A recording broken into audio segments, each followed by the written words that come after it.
السلام علیکم دوستو، ایک گاؤں میں ایک محبت بھرا خاندان رہتا تھا جس میں 6 بہنیں اور 3 بھائی تھے۔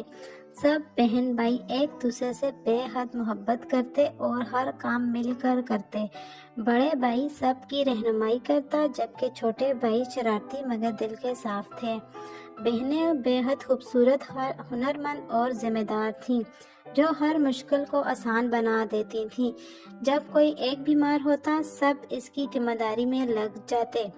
ان کے گھر میں ہمیشہ ہنسی خوشی اور دعائیں گونجتی رہتی۔ ہر تہوار پر سب مل کر پکوان بناتے اور خوب جشن مناتے۔ وقت نے چاہا کہ سب کی شادی مختلف شہروں میں ہو گئی مگر وہ ہر مہینے اکٹھے ہو کر بچپن کی یادیں تازہ کرتے۔ ان کا رشتہ اتنا مضبوط تھا کہ وقت بھی ان کی محبت کو کم نہ کر سکا۔ اگر آپ کو میری ویڈیو اچھی لگی تو میری ویڈیو کو لائک، شیئر اور سبسکرائب کریں۔